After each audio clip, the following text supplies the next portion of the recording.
Buenas noches con todos, un gusto poder saludarles, chicos. Bueno, hoy vamos a hablar un poco de términos generales de la materia, algunas especificaciones. Eso va a ser en cuanto a la clase de hoy, entonces ya les voy a presentar. Un segundo.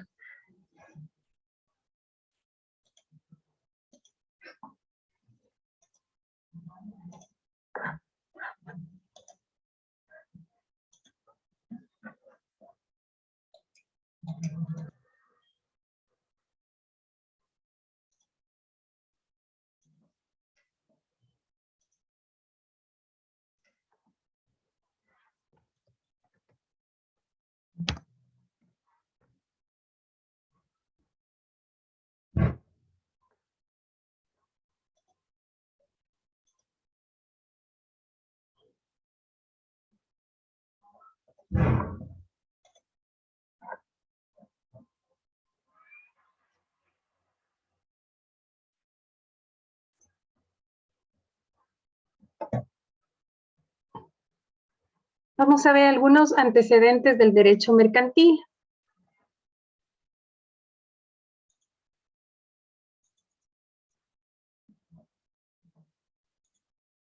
Entonces les voy a compartir mi pantalla.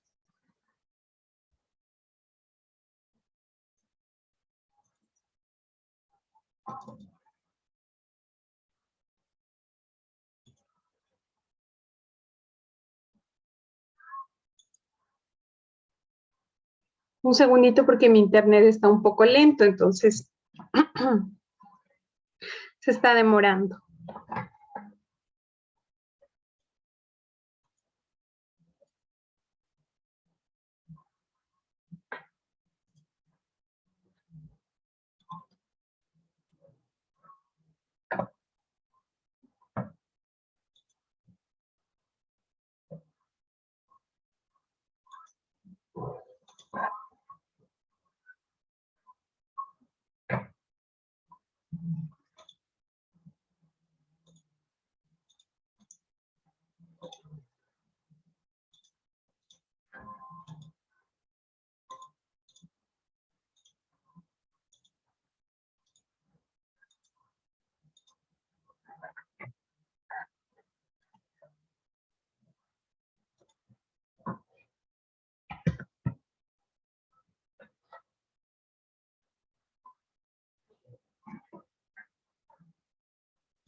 Ya, entonces, como antecedentes tenemos que el derecho mercantil es un conjunto de normas enfocadas a regular la conducta humana.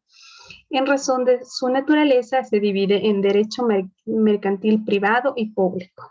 El privado recoge las relaciones entre los particulares y también las relaciones entre el Estado cuando se actúa con toda soberanía, ¿no? Y el público son las relaciones entre el Estado, las relaciones entre estados soberanos y las relaciones entre entidades estatales de diferente nivel. El comercio y el derecho mercantil. El comercio es una actividad de mediación o interposición de unir productores y consumidores con el propósito de lucrar unos con otros y cubrir sus propias necesidades. La conveniente división del trabajo impuso la necesidad de esa acción mediadora entre las personas especializadas, entre los vendedores y los compradores. Desde el punto de vista económico, es comerciante la persona que profesionalmente o habitualmente practica esta actividad. Si bien es cierto, el derecho mercantil tiene por objetivo regular las relaciones comerciales, el comercio y el derecho mercantil surgió simultáneamente. O sea, no es que surgió en ese momento, sino que surgió luego de que apareció el comercio como tal. Y el comercio está entendido como el intercambio de bienes o servicios, pero nace con el trueque. Una vez que las sociedades se organizaron para satisfacer las necesidades básicas, fue posible que los bienes y servicios producidos por una sociedad fueran intercambiados. Este suceso fue resultado de la división del trabajo, pues cada individuo y sociedad pudo especializarse en estas actividades. En un principio el intercambio tenía por objeto el consumo, pero con el paso del tiempo el trueque se hizo más complejo, de tal forma que el intercambio ya no solo tenía por objeto satisfacer una necesidad básica de alimento o vestido, sino que además se podía realizar con el propósito de obtener una ganancia. En este momento es en el que se hizo una unidad de intercambio, se hizo necesario tener algo para intercambiar y como resultado de esto nace la moneda. El surgimiento del derecho mercantil no coincide con el nacimiento del comercio durante la Edad Antigua. El comercio fue regulado por las normas que regulaban otros contratos. Durante la Edad Media, los comerciantes constituyeron una clase social que se organizó para la defensa de sus intereses, dando como resultado reglas para regular exclusivamente esta actividad. Durante este periodo se regula por primera vez a los comerciantes y su actividad de manera diferenciada respecto al derecho civil. El derecho mercantil, por tanto, surgió en la Edad Media.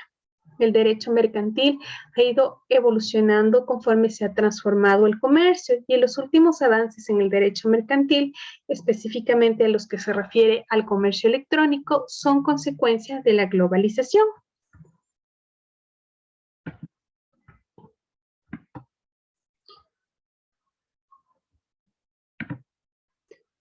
Ahora vamos a ver un video de los conceptos del derecho mercantil.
Ahora vamos también a ver otro video sobre el registro mercantil y el comercio.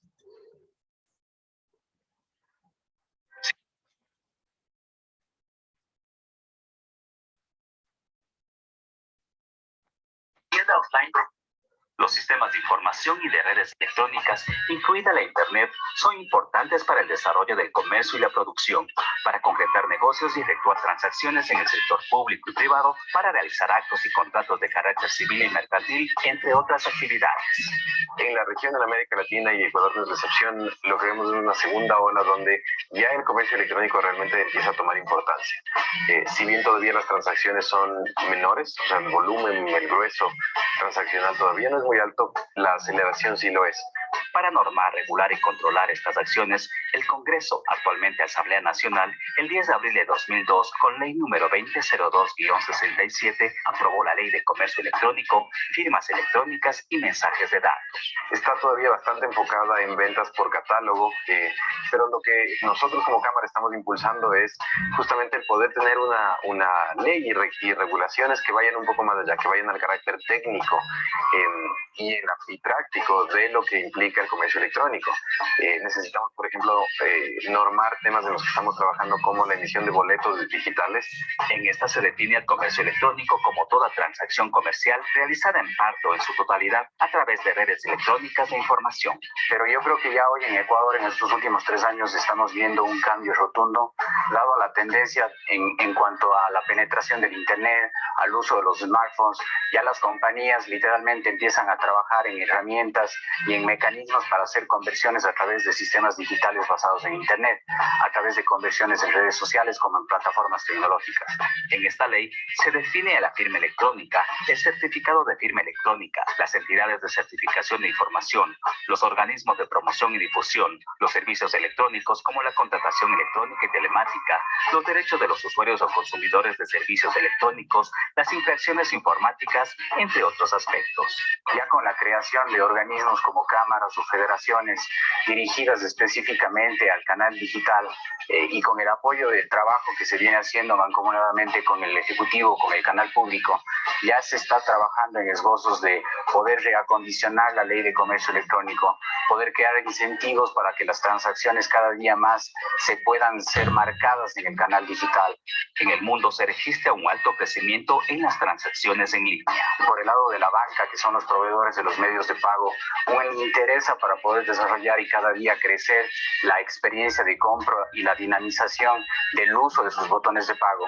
Y por el canal logístico también estamos viendo que las compañías hechas a función de logística como tal no están ya solo vinculadas a la logística tradicional o de carga pesada.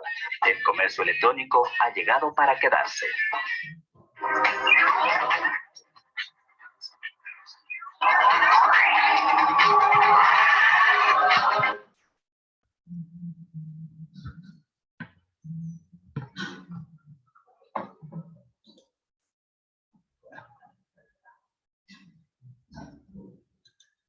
Vamos a ver ahora lo que son contratos y riesgos mercantiles, un poquito nada más del video porque sí es bastante largo. Estimados participantes, buenos días. Sean bienvenidos al ciclo de conferencias del programa de especialización en gestión pública con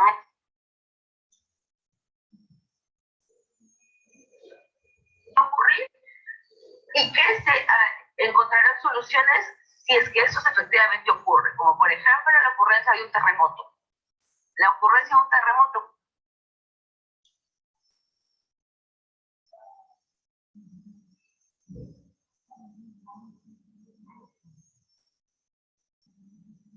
se va a necesitar para construir esta carretera. Como este video es muy largo, es mejor que lo vean. Recursos de cuánto tiempo me va a tomar hacer algo ya no funciona. porque las cosas no salieron de acuerdo a lo previsto por razones.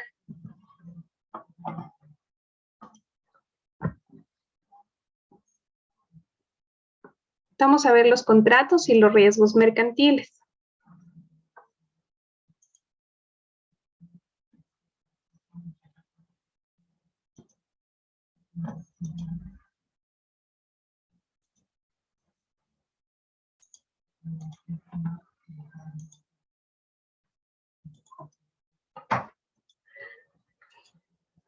En la práctica existen diferentes tipos de contratos. Cada uno se define con sus propias características, su uso y sus diferentes formas. Tenemos el joint venture, que es la comercialización en contratos comerciales, contrato de distribución, contrato de agencia, contrato de concesión. Tenemos el contrato de una franquicia, contrato de suministros, contratos de licencias, el contrato de know-how, que es el contrato de conocimientos, ¿no es cierto?, de saberes. El contrato de fideicomiso mercantil, los círculos de ahorro y el contrato de tiempo compartido. El contrato es un negocio jurídico en el que una o más partes crean, modifican o extinguen una relación jurídica. La agencia es aquel contrato por el cual un parte llamado agente se obliga frente a otro de manera continuada o establece a cambio de una remuneración o a promover actos u operaciones comerciales o promoverlos y concluirlos con cuenta de un nombre ajeno. Los círculos de ahorro es el ahorro y préstamo para fines determinados. La concesión está dada por que el concedente busca llegar a su producción al público y un comerciante independiente denominado concesionario es quien actúa a nombre de su propio nombre y pone a disposición la organización comercial y aplican las directrices señaladas por este. La distribución es la comercialización realizada por terceros. El fideicomiso mercantil es el contrato por el cual una o más personas llamadas constituyentes transfieren temporal o irrevocablemente,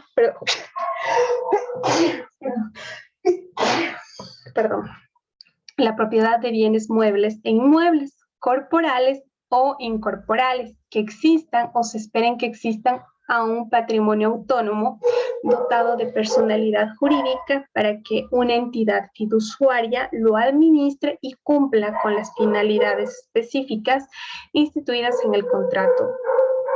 La franquicia es la concesión de una licencia a un comerciante independiente. El know-how es el conjunto de habilidades y, como les decía, conocimientos técnicos, comerciales y administrativos necesarios para ejecutar de forma fácil y eficiente una determinada actividad. La licencia, el titular de una patente de invención autoriza temporalmente a otra a explotar industrialmente su invención sin transferir la titularidad. El suministro, una de las partes llamada suministrante se obliga frente a la otra llamada suministrada a proveerle en forma continuada los de bienes que solicite durante cierto tiempo a cambio de un precio. Tiempo compartido. Una parte adquiere el derecho de usar exclusivamente cierto bien durante un lapso de tiempo determinado dentro del año calendario, a cambio de una remuneración entregada a la empresa organizadora. El contrato de joint venture. Esta figura de asociación empresarial es una estrategia para el desarrollo de las empresas en momentos específicos de su desarrollo, de tal manera que vayan solucionando problemas que afrontan en igualdad de condiciones. Para que el joint venture se produzca, hablamos de empresas competidoras, es decir, de la misma rama, y con problemas que les interese solucionar a las empresas asociadas. Aquí debe existir, esto no es una fusión, sino que se producirá hasta que se haya cumplido el objetivo del contrato. La aventura de estas empresas tendrá gastos y beneficios. Estos serán compartidos en forma proporcional por cada uno de los integrantes. Perdón.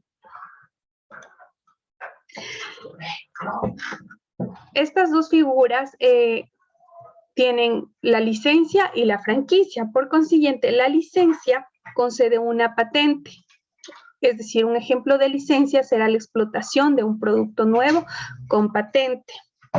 Y la franquicia es cuando se concede una licencia. Por ejemplo, tenemos a una empresa, ¿no es cierto?, que tiene un gran nombre en el mercado, por ejemplo, Sana Sana. Como es una empresa que ya tiene constituida una marca y todo bien trabajada, lo que hace es tener franquiciados que tienen que pagar por el uso de su marca y también comprar sus productos. El know-how. El know-how es un contrato que permite transferir conocimientos tecnológicos, especialmente de procedimientos que facilitan y mejoran la producción o un servicio. Los países desarrollados transmiten este conocimiento. Este know-how no goza de protección de propiedad industrial, por lo que es necesario celebrar este contrato que precise las condiciones en las que se manejarán las partes.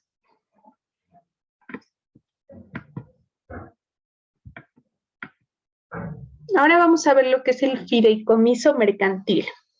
Esta figura legal consta de la Ley de Mercado de Valores, en la que da la estructura para la celebración de estos contratos y permite la multiplicidad de negocios para los que se pueden ser adaptadas. La norma legal dice que las personas naturales o jurídicas transfieren temporal e irrevocablemente bienes muebles e inmuebles, corporales e incorporales. Aquí vienen a ser cosas y derechos que existan o se separa que existan, por ejemplo, construcción de casas, a un patrimonio autónomo dotado de personalidad jurídica para que una entidad fiduciaria lo administre.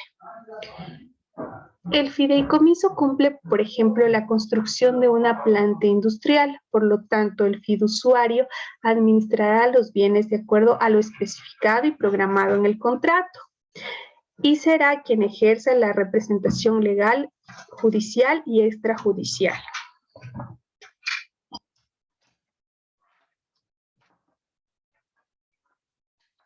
A ver, como les comentaba, un contrato es un acuerdo que se establece en dos partes, en la cual tenemos al deudor y al acreedor, que acuerdan cumplir ciertas condiciones, entre ellos en un tiempo determinado. Las partes pueden ser físicas o jurídicas y cada una puede estar conformada por una o más personas, ¿no es cierto? Cada parte debe tener un consentimiento firmado en el contrato sin ningún tipo de presión. Los contratos generalmente se los hacen la mayoría por escrito, pero también existen los contratos verbales, pero eso actualmente ante las leyes no sirve. Por medio del contrato, el deudor contrae una obligación ante un acreedor y puede tratar de dar lugar o de entregarse algo. Los contratos ocupan una parte importante dentro del sistema legislativo global. Aquí se aplica la normativa local vigente con derechos y obligaciones de las partes. Los elementos de un contrato. Hay una serie de parámetros que se deben estar presentes dentro de un contrato para que se logre la validez legal de lo pactado. Entonces, el primero es el consentimiento, que es la manifestación libre y voluntaria de las partes, donde se expresa su voluntad. El objeto, que son los bienes o servicios que dan origen al contrato. La tercera es la capacidad. Cada parte interviniente debe tener la capacidad de participar en el contrato. La causa es el motivo o fin del contrato. Se explica y justifica las obligaciones y los derechos de las partes. La forma es una presentación o modo determinado para celebrar el contrato. Se refiere a que si esto es por escrito, ante un juez, etc. Los elementos del contrato. Un contrato escrito debe tener un título, un cuerpo, una exposición donde se relatan todos los sucesos. en un cuerpo normativo que se reúne las cláusulas, la fórmula donde se muestra cómo se realiza el acuerdo y anexos que explican y detallan datos ya más específicos del contrato. El cumplimiento. Si el deudor no cumple con las obligaciones del contrato, nace allí una responsabilidad contractual. Ahora, los principales tipos de riesgos comerciales, por ejemplo, la rescisión del contrato, cuando es el impago, el riesgo país, el riesgo de una entidad financiera, el riesgo operacional. Tenemos dentro de los principales tipos de riesgos comerciales los riesgos de cambio, riesgos de tipos de intereses, riesgos en el transporte. Los riesgos asegurables pueden ser de dos tipos, según sean de carácter comercial o de carácter político o extraordinario. Por ejemplo, si es de carácter comercial, es cuando el comprador fuese declarado judicialmente en estado de quiebra o de suspensión de pagos o haya ultimado con sus acreedores un convenio judicial o transacción aceptada por el asegurado que implique la reducción o quite del crédito, salvo que los créditos vencidos o impagados no sean admitidos en el pasivo del comprador. Cuando resulte imposible por falta de bienes del comprador o personas que lo garantizan la ejecución de sentencia obtenida por el asegurado en procedimiento judicial. Cuando el asegurado pruebe que el crédito garantizado resulta por cualquier causa incobrable, o cuando haya transcurrido 6 meses a partir de la notificación al asegurador de la resolución del contrato base de la operación de exportación por incumplimiento de las obligaciones. Ahora, los riesgos no asegurables.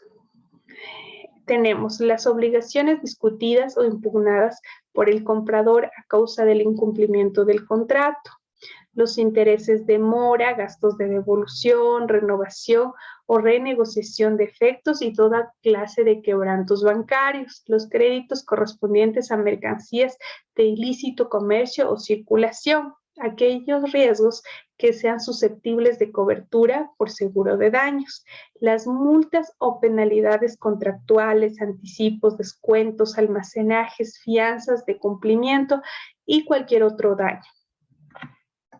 Eso hasta aquí, chicos. Bueno, hasta aquí vamos a dar por terminada la clase. Vamos a ver un video nada más para que lo puedan revisar.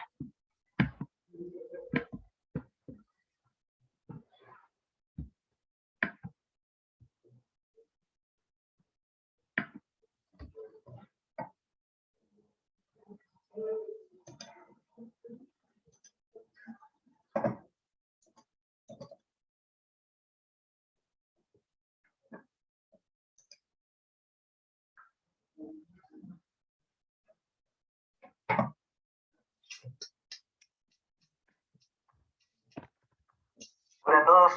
En el espacio de hoy queremos dedicarnos a responder una simple pregunta, pero que es muy importante. Es ¿cuándo se aplica la Ley de Defensa del Consumidor?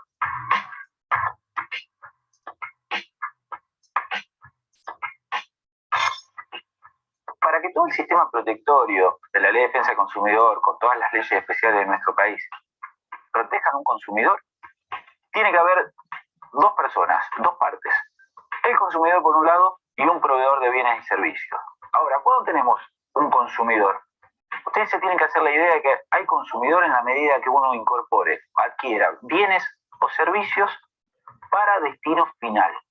Esto significa que el bien o el servicio que yo adquiero no lo puedo usar para intermediar, quiere decir, compro para vender, sino que compro para consumirlo. O sea, adquiero un servicio para consumirlo personalmente o para mi familia. Puede haber casos en donde un bien, como puede ser un auto, lo puedo comprar tanto para el uso personal, pero también lo puedo usar para mi trabajo.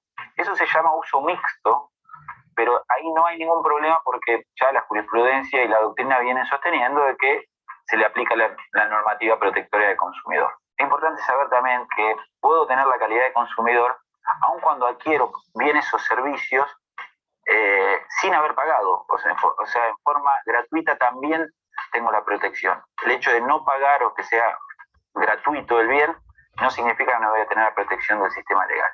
Como decía anteriormente, tenemos un consumidor, pero del otro lado tiene que haber un proveedor, o sea, una persona física o jurídica que se dedique a la venta de bienes o servicios. Y la ley en este caso es muy importante que dice que no se tiene que dedicar exclusivamente, sino que con solo ocuparse ocasionalmente de esa actividad lo alcanzaría la Ley de Defensa del Consumidor. Un ejemplo de proveedor ocasional, que también le aplicaría la Ley de Defensa del Consumidor, sería una persona que tiene su empleo, pero se dedica los fines de semana o fuera de los horarios a vender autos usados ahí en la puerta de su casa. A una de esas personas se le aplicaría la ley. El sistema protectorio de la Ley de Defensa del Consumidor, lamentablemente, no aplica a las profesiones. Por ejemplo, si uno contrató un abogado o un médico, las profesiones liberales no le aplica la Ley de Defensa del Consumidor, salvo cuando hagan oferta de sus servicios en todo lo que tiene que ver con publicidad, sí. Es una distinción que nosotros no compartimos. Creemos que si un bien y un servicio se ofrece a la comunidad, debería aplicarse también la normativa. Una vez que definimos relación de consumo, o sea que hay un consumidor y un proveedor que se relacionaron, sabemos que tiene a su favor el sistema protectorio tanto legal como de todas las leyes especiales a su favor. En la próxima entrega, en el próximo encuentro, vamos a hablar un poco someramente de los principales puntos o protecciones que otorga este sistema. Si tenés alguna duda acerca de si sos consumidor o no en alguna relación particular, no dejes de consultarnos a través de todos los medios de comunicación que disponemos, redes sociales, correo electrónico, página web. Estamos a tu disposición.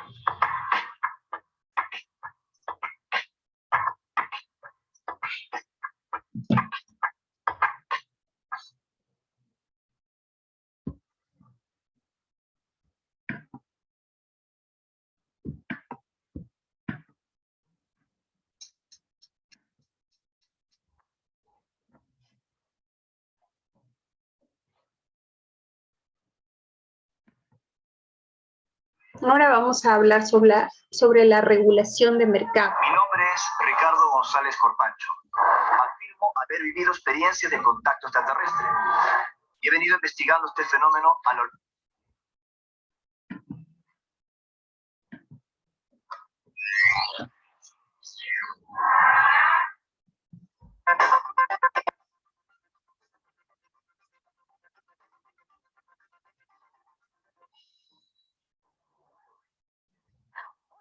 Hoy hablaremos de libre competencia, abuso de posición de dominio y monopolios. ¿Qué es la libre competencia? Se entiende por libre competencia la libertad de elección de consumidores y productores en un mercado regulado libremente por la oferta y la demanda, así como por reglas efectivamente cumplidas por todos en igualdad de condiciones. En un sistema de libre competencia, las empresas logran ventajas competitivas, por ejemplo, por la mejora de sus procesos o por la superioridad tecnológica, lo que lleva a un aumento de la eficacia y calidad de sus bienes y servicios y, por ende, a una eventual reducción de precios que permite un acceso mayor a un mayor número de consumidores y una ampliación de una posible ganancia. Este círculo virtuoso se destruye si no existe libre competencia en un mercado porque los incentivos para lograr competitividad no existen o están muy disminuidos. En este caso, el perjudicado es el consumidor, porque tendrá que aceptar precios más altos por una menor calidad. La Constitución señala en su artículo 61 que el Estado facilita y vigila la libre competencia, combate toda práctica que la limite y el abuso de posiciones dominantes o monopólicas. Noten que no se condena ni el monopolio ni la posición de dominio por sí solas. Lo que se persigue es el abuso de estas posiciones. Empecemos entonces por señalar qué es la posición de dominio. El decreto legislativo 1034, que regula y sanciona las prácticas anticompetitivas, define la posición de dominio. En este caso, un agente económico goza de posición de dominio en un mercado relevante cuando tiene la posibilidad de restringir afectar o distorsionar en forma sustancial las condiciones de la oferta o demanda en dicho mercado, sin que sus competidores, proveedores o clientes puedan en ese momento o en un futuro inmediato contrarrestar dicha posibilidad. ¿Y qué es el abuso de posición de dominio? La misma ley señala que se considera que existe abuso cuando un agente económico que ostenta posición dominante en el mercado relevante utiliza esta posición para restringir de manera indebida la competencia, obteniendo beneficios y perjudicando a competidores reales o potenciales, directos o indirectos, lo que no hubiera sido posible de no ostentar dicha posición. La ley establece una lista de prácticas abusivas que impiden el ingreso de competidores a un mercado. La Comisión y el Tribunal de la Libre Competencia son las instancias administrativas del INDECOPI encargadas de perseguir y sancionar estas prácticas. Recuerden que no constituye abuso de posición de dominio el simple ejercicio de dicha posición sin afectar a competidores reales o potenciales, dice la ley. ¿Y qué es el monopolio? El monopolio es la concentración en un solo actor económico de toda una actividad económica. La Constitución establece que ninguna ley ni concertación puede autorizar ni establecer monopolios. Asimismo, en su 8ª disposición transitoria establece que tienen prioridad las leyes de desarrollo constitucional relativas a los mecanismos y al proceso para eliminar progresivamente los monopolios legales otorgados en las concesiones y licencias de servicios públicos.